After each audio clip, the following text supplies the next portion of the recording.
ورحمۃ اللہ وبرکاتہ۔ تمام تعریف اللہ تعالیٰ کے لیے ہے جو ہم سب کا خالق و مالک ہے، جس نے ہمیں مہلت دی اس کی بندگی بتلانے کے لیے۔ اس کا احسان عظیم، بلکہ احسان عظیم سے ہی بڑا احسان ہے کہ اس نے ہمیں امت محمدیہ صلی اللہ علیہ وسلم میں پیدا فرمایا اور ہماری رشد و ہدایت کے لیے اپنے کلام کو ہمارے نبی صلی اللہ علیہ وسلم میں نازل فرمایا، اور بندگی کا سلیقہ سمجھنے کے لیے نموذج کے طور پر، مثال کے طور پر اللہ جل مجدہ نے اپنے حبیب پاک کی زندگی ہمارے لیے پیش فرمایا۔ فرمایا لقد کان لکم فی رسول اللہ اسوۃ حسنہ، کہ میرے محبوب کی زندگی بندگی کے لیے تمہارے لیے سب سے بہترین نمونۂ حیات ہے۔ تو عزیزان محترم، بزرگان دین، برادران اسلام، ناظرین کرام، میرے مسلمان بھائیوں، اب وقت ہے اللہ کو راضی کرنے کا۔ بالکل ساعتیں چند بچی ہوئی ہیں اور ہم قریب 3:45 جاگ رہے ہیں، کیونکہ یہ رات لیلۃ الجائزہ کی ہے۔ لیلۃ الجائزہ کا مطلب اللہ سبحانہ و تعالیٰ 70,000 اپنے بندوں کو جہنم سے آزادی ہر رمضان کی رات کو فرماتا ہے۔ تو جتنے ہر روز 70,000 کے حساب سے جتنے لوگوں کو اللہ نے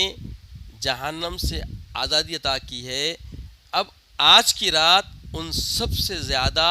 ان سب کی کاؤنٹنگ سے بڑھ کے وہ حساب سے سب کی بخشش فرماتا ہے۔ تو عزیزوں اور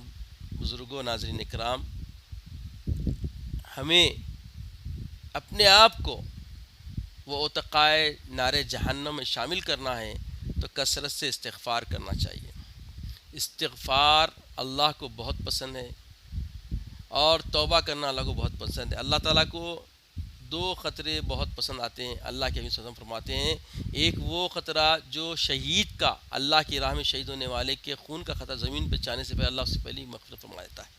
اور اس کو اپنے محبوب بندوں میں شامل فرما لیتا ہے، مغفورین بندوں میں شامل فرما لیتا ہے۔ اور دوسرا وہ بندہ جو توبہ کر کے اللہ تعالیٰ کی بارگاہ میں گریہ وہ جاری کرتا ہے، اس کے آنکھ سے جو آنسو نکلتے ہیں اللہ کو بہت پسند ہے، اور وہ آنسو جسم کے جس حصے کو چھوں گے وہ جسم جہنم میں نہیں جلایا جائے گا۔ اللہ اکبر۔ تو عزیز اور بزرگوں، ہم گناہ گاروں کے لیے ابھی بخشش کا ذریعہ اللہ نے رکھا ہے، اور جو ہندوستان کے حالات ہیں، اس حالات ابتری سے نکلنے کے لیے ہمیں تمام مسلمان بھائیوں میں ہمت جلانے کے لیے ہمیں اللہ کی بارگاہ میں یہ لیلۃ الجائزہ میں اللہ کو راضی کر لینا ہے اور اپنا جائزہ لے کے اللہ کے حوالے کر دینا ہے، اپنے آپ کو اللہ کے حوالے کر دینا۔ حافظ ابن رجب رحمۃ اللہ علیہ فرماتے ہیں کہ استغفار تمام نیک اعمال کی مہر ہے۔ جب نیک اعمال کرتے تو اس پہ مہر لگانے کی طرح ہے۔ اس پر نماز، حج اور قیام اللیل کا خاتمہ کیا جاتا ہے، اور مجالس کا اختتام بھی اسی بتایا، یغفر اللہ لنا ولکم۔ یہ حبیب پاک کی سنت ہے کہ جب کسی مجلس میں بیٹھے ہوں اور مجلس ختم ہو رہی ہو تو اللہ سے مغفرت طلب کرنا، یغفر اللہ لنا ولکم، اللہ تمہاری ہماری مغفرت فرمائے۔ پھر اگر یہ مجلس ذکر کی ہو تو وہ اس پر مہر لگانے والا ہے، اور اگر لغو ہو تو اس کا کفارہ بن جاتا ہے۔ یعنی آپ ہم ملیں اور بیکار کی باتیں کریں اور پھر ہم نکل رہے ہیں اور رقیب میں بول لیں یغفر اللہ لنا ولکم، استغفار کر لیں اللہ ہماری تمہاری مغفرت فرما دے، تو اللہ تعالیٰ ان لوگوں جو باتیں ہم کرتے ہیں آپس میں مل کے اس کا کفارہ بنا دیتا ہے، اور اگر ذکر ہے تو سمجھ جاؤ کہ اللہ کی بارگاہ میں مقبول ہو جائے گی۔ اس طرح لازم ہے کہ رمضان کے روزوں کا خاتمہ بھی استغفار کے ساتھ کیا جائے، گریہ وزاری کی جائے، اللہ کی بارگاہ میں توبہ نصوحہ اختیار کی جائے۔ باوجود برکتیں، رحمتیں گھیرنے کے، رمضان کے فیضان ہمارے ساتھ رہنے کے باوجود پھر بھی کچھ کوتاہیاں ہماری ہو گئی ہیں، ان کوتاہیوں سے برات کے لیے اللہ کی بارگاہ میں خوب دعائیں کریں اور صدقہ فطر وغیرہ ادا کریں، اور اللہ تعالیٰ کو راضی کرنے کے لیے اللہ کی بارگاہ میں گریہ وزاری کریں۔ لازم ہے، عمر بن عبدالعزیز رحمۃ اللہ علیہ کا ایک پیغام تھا جو ان کی سیرت میں آتا ہے کہ وہ اپنے رعایا کے جو حاکم ہوتے ان کو پوچھتے کہ بھائی اپنے شہروں کی طرف یہ حکم نوارہ کرتے کہ وہ رمضان کا اختتام استغفار سے کرے اور صدقہ فطر کو ادا کرتے ہوئے کرے۔ صدقہ فطر ادا کرنا ہے اور اختتام میں اللہ کی بارگاہ میں گریہ وزاری کر کے استغفار کرنا ہے، کیونکہ